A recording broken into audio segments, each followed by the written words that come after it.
အာဂျင်တီးနားကစားမနှစ်ဦးကိုမလေးရှားလက်ရွေးစင်အသင်းခေါ်ယူ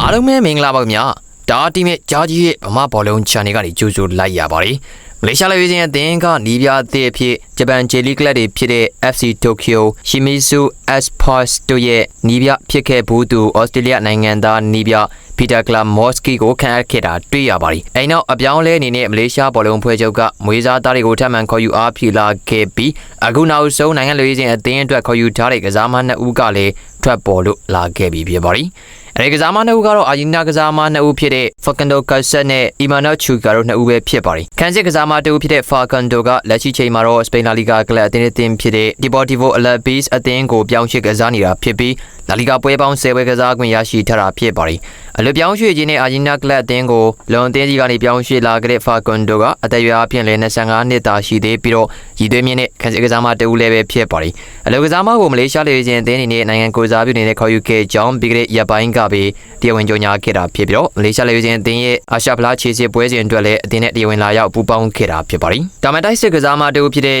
Emmanuel Chuka ကတော့အာဂျင်တီးနားကလပ် Mezab Safi အသင်းမှာအငှားနဲ့လာရောက်ကစားနေတာဖြစ်ပြီးဘရာဇီးကလပ် Fortaleza အသင်းမှာလည်းခြေစွမ်းပြကစားနေတဲ့သူပဲဖြစ်ပါတယ်။ဒါမှတိုက်စစ်ကစားမတူဖြစ်ပြီးတော့အသက်အရွယ်ရလည်း25နှစ်သာရှိတဲ့အာဂျင်တီးနားတောင်မန်ကစားမလေးတူဖြစ်ပါတယ်။ဒီကစားမကိုလည်းအာရှဖလားခြေစစ်ပွဲစဉ်များတော့ရည်ရွယ်ပြီးတော့ခေါ်ယူထားတာဖြစ်ပေမဲ့လက်ရှိချိန်ထိတော့အသင်းနဲ့လာရောက်ပူးပေါင်းခြင်းမရှိသေးတာတွေ့ရပါတယ်။မလေးရှားလေစဉ်အသင်းကလာမယ့်ဇွန်လ10ရက်နေ့မှာ BNL လေစဉ်အသင်းနဲ့အတူအာရှဖလားခြေစစ်ပွဲစဉ်ကိုအင်ရှင်နေနဲ့လက်ခံကစားသွားမှာဖြစ်ပါတယ်။မလေးရှားလေစဉ်အသင်းကပြီးခဲ့တဲ့ရက်ပိုင်းကမလေးရှားနိုင်ငံမှာပဲကမ္ဘာအဆင့်ရဒီမိုကရေစီနှစ်မှာရှိနေတဲ့ Cage Party အသင်းရဲ့ချစ်ကြည်ရေးခြေစမ်းပွဲတစ်ပွဲကိုကစားခဲ့ပြီးတော့တကိုးစီတီရလက်ထွက်ပေါ်ခဲ့တာတွေ့ရပါတယ်။အဲဒါကြောင့်မလေးရှားလေစဉ်အသင်းက KSS တောင်အမေရိကနဲ့ဥရောပဘက်ချန်ကကစားမကောင်းတွေကိုဂျူရီစီဇင်းရှစ်ပေးပြီးတော့နိုင်ငံလေစဉ်အသင်းအတွက်မွေးစားထားတာကအစင်လာလို့တောင်ဖြစ်နေပြီဖြစ်ပါတယ်။အခုဆိုရင်လည်းအင်ဒိုနီးရှားရဲ့နယ်သာလန်ကစားမအင်အားတိုးတက်လာမှုကြောင့်သူတို့နဲ့အပြိုင်လေစဉ် squad ကိုဖြည့်တင်းနေတာလည်းဖြစ်ပါတယ်။အဆုံးထိကြည့်ရှုပေးကြတာအားလုံးကိုကျေးဇူးတင်ပါတယ်များ။